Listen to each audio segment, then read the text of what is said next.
వారణాసి నియోజకవర్గం పబ్లిక్ అదృష్టమే అదృష్టం పోన్రి. అక్కడి పబ్లిక్ 3 సార్లు ఓట్లేసి గెలిపించిన ఎంపీ దేశానికి ప్రధానమంత్రి అవుడంటే చిన్న ముచ్చట్న. మోడీ సార్ను 3 సార్లు గెలిపించి ప్రధానమంత్రిని చేస్తే వారణాసిని పొట్టు పొట్టు డెవలప్ చేసిండు.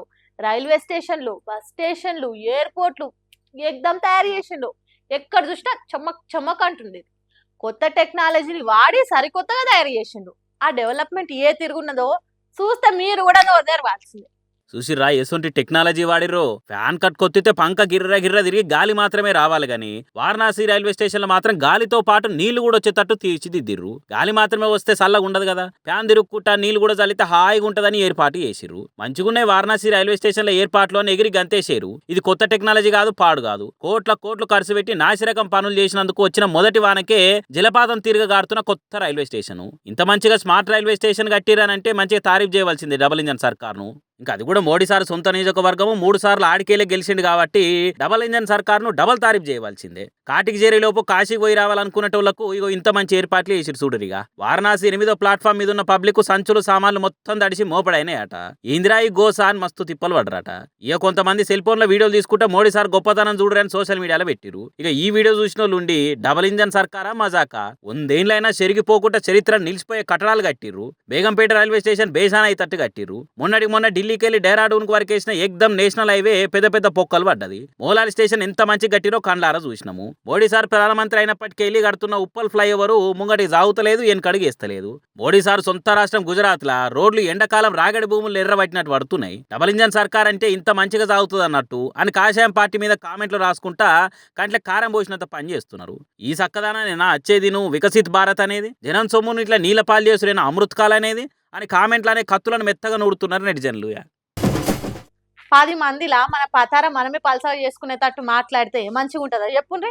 మరీ కోతలు కోసి లేనిది ఉన్నట్టు చెప్పుడు కాకుండా ఉన్నది ఉన్నట్టన్నా చెప్పుకోవాలి కదా. అట్లా కూడా కాకుండా మంచిగున్న ముచ్చట్ని కూడా మరుగున పడేసి ఏం లేక ఏడుస్తున్నామని అబద్ధాలు చెప్తే ఎవరన్నా మెచ్చుతారా?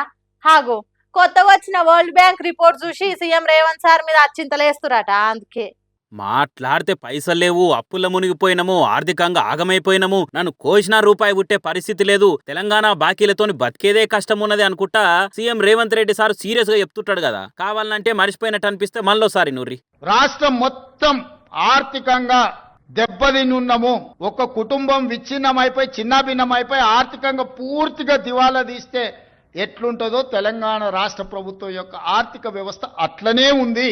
సార్ చెప్పేది ఇట్లున్నదా? కానీ నిన్నయాల లేటెస్ట్ గా వచ్చిన ప్రపంచ బ్యాంకు రిపోర్ట్ ఏమో జనాలకు సీఎం చెప్పే మాటలకు జమీన్ ఆస్మాన్ ఫరక్ ఉన్నది. వరల్డ్ బ్యాంక్ ఉండి కంట్రీ ఇన్కమ్ క్లాసిఫికేషన్స్ 2026 పేరు మీద ఓ రిపోర్ట్ తయారు చేసిరు. అందులో భారతదేశం దిగువ మధ్య ఆదాయ విభాగంలో ఉన్నా గానీ తెలంగాణ మాత్రం ఎగువ మధ్య ఆదాయ వర్గంలో ఉన్నదని రిపోర్ట్లో చెప్పింది వరల్డ్ బ్యాంకు. దేశం తలసరి ఆదాయము 2,63,179 రూపాయలు ఉంటే తెలంగాణ రాష్ట్ర తలసరి ఆదాయం మాత్రము 5,15,583 అని పక్కా లెక్కలతో చెప్పిర్రు. తెలంగాణ రాష్ట్రము ఇండోనేషియా, వియత్నాం దేశాల ఆర్థిక దశను కూడా దాటేసి అనుకోవచ్చురు. ఎవరో ఊరు పేరు లేని సర్వే సంస్థలు, పతారలేని ఉతార్ కంపెనీలో కాదు, ఖుద్దు ప్రపంచ బ్యాంకే ముద్దుగా ముంగటేసిన ముచ్చటిది. ఇప్పుడు చెప్పురిగా ఊ అంటే ఆ అంటే తెలంగాణ బికారైపోయింది అనుకుంటా బీపీల మీద మాట్లాడుతురిగా సారు. మరి మనం రిచ్ అని బయటకు వచ్చిన లెక్కల ముచ్చటేందిగా. ఇట్లా తెల్లారులేసిన కాంచి వల్ల ఏడ్చుకుంటా మన రాష్ట్రాన్ని మందిలో తక్కువ చేసి మాట్లాడితే కొత్త కంపెనీలు వస్తాయా? పెట్టుబడులు పెట్టేందుకు పెట్టెలు పట్టుకొని ఎవరైనా ముంగట్టుకు వస్తారా అని అనుకుంటా సోషల్ మీడియాలో వాడి వేడిగా పోస్టులు వేస్తున్నాయి జనాలు. పోయినసారి పవర్ ఉన్న పార్టీలనో ఇదివరకు సర్కార్ నడిపించిన లీడర్లనో బదనాం చేయాలనుకోనో,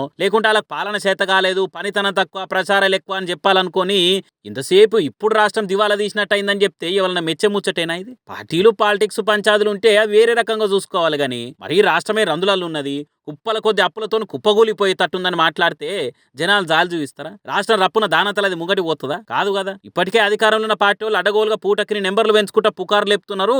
అప్పు ఇన్ని వేల కోట్లయింది, అంత మిత్తైంది అనుకుంటా పెంచుకుంటా పోతున్నారు. ఇది పద్ధతి కాదని కార్పాటోలు కాయిదాలతో లెక్కలు చూపిస్తున్నారు. మీది కలిసి రిపోర్టులతో ఇంకింత క్లారిటీ వచ్చినట్టు అవుతున్నది. కాబట్టి నాతోని కాదు అప్పుల కుప్పలతోనే నారాజుగా మాట్లాడుకుంటా జర పెట్టుబడులు వచ్చేటట్టు తెలంగాణకు వచ్చిన ఆపదేం లేదన్నట్టు మాట్లాడురు సీఎం సారు అని అనుకుంటా సీరియస్ గానే పోస్టులు వేస్తురు. అప్పులు ఆమ్దాని మీద అంతో ఇంతో నాలెడ్జ్ ఉన్న జనాలు.